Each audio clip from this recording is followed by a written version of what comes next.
டெலிமிட்டேஷனுக்கு எதிராக fair delimitation வேணும்னு சொல்லி இன்றைக்கி கூட்டம் நடக்குது சென்னையில். கருப்பொடி ஆர்ப்பாட்டம் பாஜக ஒரு மாவட்டத்திலும் விடுமுறை நடத்திட்டு இருக்காங்க. மாநில தலைவர் அண்ணாமலை பல்வேறு குற்றச்சாட்டுகளை வச்சு இன்னைக்கு சார் ஒரு விஷயம், ஒரே ஒரு வீடியோ நேற்று பார்த்தேன்.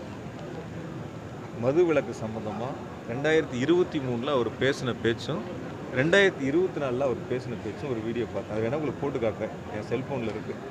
வீடியோ பார்த்தேன். 2023 என்ன சொல்கிறாரு, மது விலக்குங்கிறதே சாத்தியம் இல்லை, 20,000 பேர்த்துக்கு வேலை வாய்ப்பு போயிடும், மேலேருந்து கடைமடை வரைக்கும் டாஸ்மார்க்கில் பணிபுரிகிறாங்கன்னு ஒரு கருத்து சொல்லியிருக்காரு.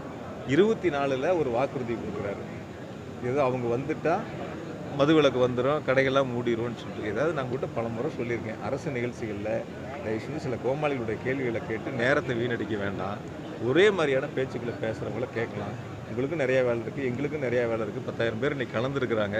அதனால் தொகுதி மறுவரையறை என்பது தமிழ்நாட்டிற்கு மிகப்பெரிய ஒரு அநீதி ஏற்படும். அதுதான் முதலமைச்சர்கள் தொடர்ந்து சுட்டி காட்டுறாங்க.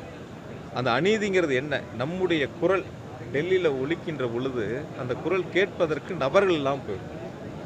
அதைத்தான் முதலமைச்சர்கள் மக்களிடத்தில் அடித்தட்டு மக்கள் வரை அது சென்றடைஞ்சிருக்கு. நம்ம உரிமை இருக்கு இல்லையா, நம்ம வாக்களிக்கிறவங்களுடைய உரிமை, நம்ம தமிழ்நாட்டின் உரிமையை காப்பாற்றக்கூடிய இடத்துல முதலமைச்சர்கள் இந்தியாவிற்கு வழிகாட்டக்கூடிய ஒரு ஆளுமிக்க தலைவராக அதை முன்னெடுத்திருக்கின்றார்கள்.